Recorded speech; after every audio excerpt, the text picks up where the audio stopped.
जी नाज़रीन, अभी क्योंकि मैं कनाडा से मूव करके यूएस में गया, यूएस से ट्रैवल करते हुए यहाँ पे कतर में आ गया हूँ। और जब मैं यहाँ पे आया तो मुझे क्योंकि रमज़ान ख़त्म हुआ है, इस्लामिक स्टेट है, दोहा शहर है, तो इसमें इस्लाम के हवाले से कई सारी ऐसी मुझे इंडिकेशंस मिली, जिससे एहसास हुआ कि मैं किसी मुस्लिम स्टेट में, इस्लामिक कंट्री में आ गया हूँ।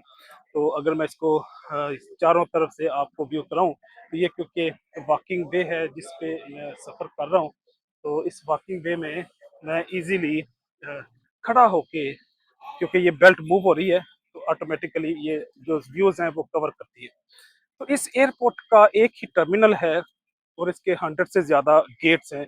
एक गेट पे अमूमन एक ही जो जेट है वो लोड होता है, वो पैसेंजर्स वो चाहे किसी भी जगह पे जा रहे हों, अमूमन यहाँ से जो फ्लाई करते हैं वो तो पूरी दुनिया पे ट्रैवल करते हैं। तो यहाँ पे भी ऐसा ही है कि पूरी दुनिया पे यहाँ पे लंदन, वाशिंगटन या मॉस्को, इसी तरह लाहौर, कराची, डिफरेंट कंट्री से यहाँ से लोड होके जो जेट या एयर बसेस जाती हैं।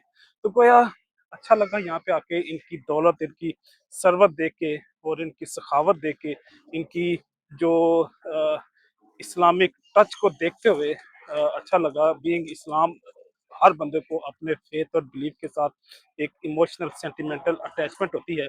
और मैं भी क्योंकि मुस्लिम घराने में पैदा होके, तो बाय बर्थ क्योंकि मुसलमान हूँ, तो इसलिए मैं इस मुल्क को, इसके लोगों के साथ एक अपनायत भी महसूस करता हूँ, एक तल्लक भी महसूस करता हूँ।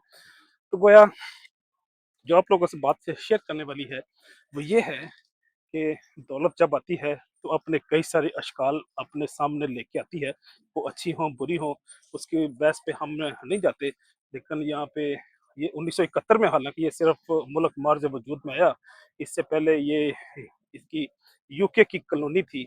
और इसका जो फ़ारस है, ईरान है, इसका अच्छा खासा इन्फ्लुएंस है, क्योंकि ये पेनिनसुला जो है, ये हमेशा ईरानी गवर्नमेंट के इन्फ्लुएंस में रहा है। तो इसी वजह से यहाँ पे अहले तशी की भी काफ़ी सारी पॉपुलेशन हमें नज़र आती है, और वो मुख्तलिफ मनासब में और बिज़नेसेस में वो नज़र भी आती है। इसमें मैं तो खैर इस चीज़ को माइंड नहीं करता, बल्कि उन्हें ओन करता हूँ। मुझे कई सारे ऐसे सुन्नी भाइयों से अहले तशी जो हैं, वो ज़्यादा बेहतर लगते हैं, जो इल्म को और उनका जो सोर्स ऑफ जो फैसले करते हैं, उनके 2 ही होते हैं, एक उनका इल्म है, दूसरा उनका फ़ितरत है।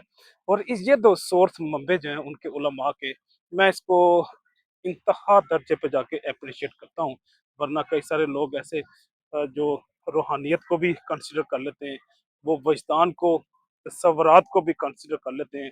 लेकिन इनका जो सोर्स है इन्फॉर्मेशन का, नॉलेज का, अपने फैसलों का, वो क्योंकि इल्म है और फ़ितरत है, और इसी की बुनियाद पे इस तशी मसलक के अंदर कई सारी ऐसी खूबसूरती और ऐसे हसीन एक्टिविटी मैं देखता हूँ, जो जो कहीं मुझे इल्मी एतबार से, अक़ली एतबार से, मज़हब के एतबार से किसी और जगह पे नज़र नहीं आती।